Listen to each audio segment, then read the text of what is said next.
Hello guys, Season 2 is in full effect and sub-rogues are pumping both in Raids and Mythic Plus. So, as promised here, we are gonna do some guides here for set classes. Do note this is still very early on and things are subject to change.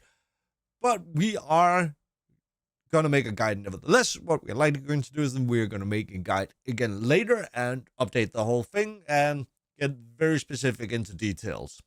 So, let's get over all the things you need to know and do here for the sub-rogues. So, how are rogues in Mythic Plus? Well, rogues are great. They're feeling great. They are feeling a lot less clunky and a lot less group dependent than as it was here in the last season. Plus, we are bringing great single target, great priority target damage while still doing massive cleave. Also, we are bringing a traffic poison, which will be lowering the amount of damage that the entire group takes by 3%. And we are also going to be bringing Shroud and Evasion. And if you are having a pair of jumper cables, can save a lot of keys when the tank die. Because likelihood is that you'll be living a threat after everyone else. Then you can Evasion, tank the boss, and rest him, and then you can continue. All in all, sub-rogues is ace right now. I am not going to call them tears or whatever because I am having a bunch of kids raging my comments. I don't want that. But sub-rogues, really damn fine. I recommend. Bring them into your group. Show the rogues some love. So let's go over the rest of the stuff here you need to know. Alrighty here then. I'll go over some of the talents here. There they are. I'll leave a import string in the bottom of the screen. Some of the options here you have are First Dance and Weapon Master.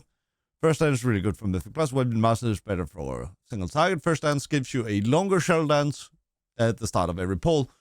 Some of the options you also can do is you can go down into Accelerating Execution and removing this, and I believe this here, right? Then you get a bit more like self-healing and self-sustain. But those are some of the options you have. We are going to be playing Dance Makar, Shadowcraft, and the Rotten. We are going to skip out Finality and Dark Brew. We're still going to take Flagellation. We are going to skip out on this entire row here if you're following what I do, because we are mainly going into our cleave from Nimble Flurry.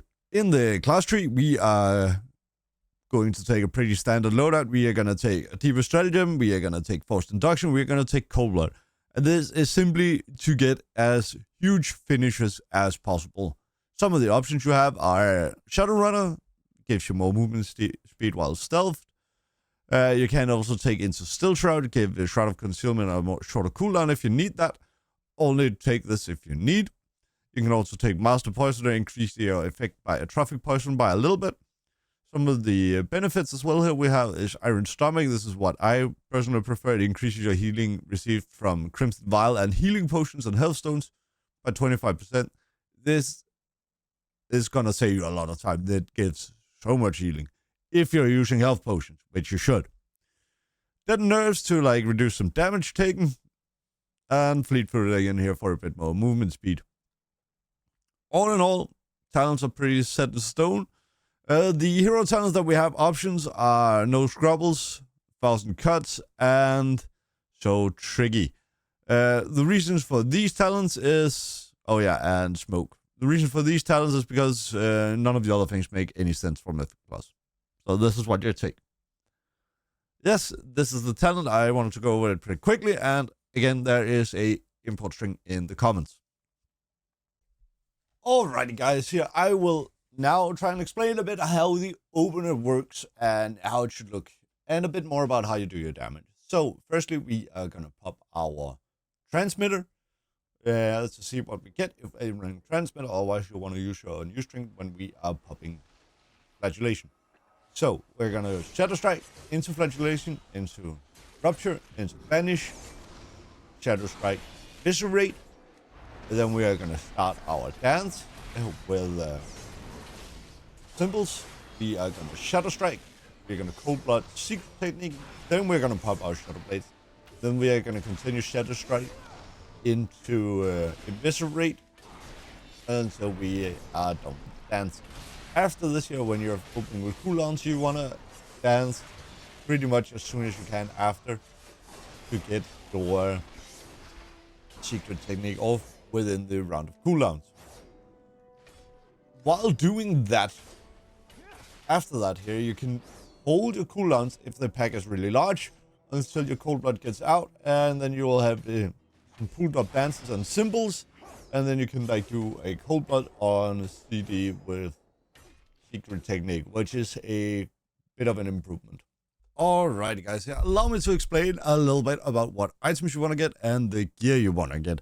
So you might notice here still, I'm still running transmitter, and that is because it is a really good trinket. Definitely want to get a hold of a transmitter if you have one. Keep on to it, as the only better unused trinket is House of Cards. Sephorian Pacemaker, Moxie's trinket, or a lot of other trinket. There's also the trinket from Delves. If you can get that on a hero track, the energy drink is also really, really good. You want to get some Versa Mastery items, as many as you can. Other than that, you want a little bit of crit and a little bit of haste. For the embellishments, I have picked up a Ascendance, but you ideally want to run the gem proc damage embellishments. They are also really good. I just stick to Ascendance because I only have one high craft right now, and I have a double of the high craft on the lower craft. So I get the value of 2 high crafts. That is the only reason. So I'm going to recraft these soon. Then your off piece will be your gloves. And then you want legs, head, shoulders, and chest for tier pieces. And necklace. It's really hard to come by a necklace, so a crafted neck is also going to be really good. I am likely going to craft a neck and then have a embellishment on the neck and the weapon as well. Trashmaster's Mantle have only versatility. A lot of people don't like this cloak, which is good for you because it's your best in slot. So congratulations, you're likely going to get it really soon. And that is pretty much it for gearing. About like 40 to 45% of all your stats should be mastery. Same goes for verse, and then 5 to 10% in each crit and ace. Ideally, you want more mastery than verse. Also, mastery is easier to come by, so this should not be a problem. So now you know which gear you need to go and farm. So good luck in that Mechagon dungeon spam.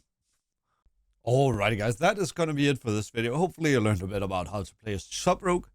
And don't forget to check out the live stream over on twitch.tv/KillerChris. I'll leave links to that and the rest of my social medias below.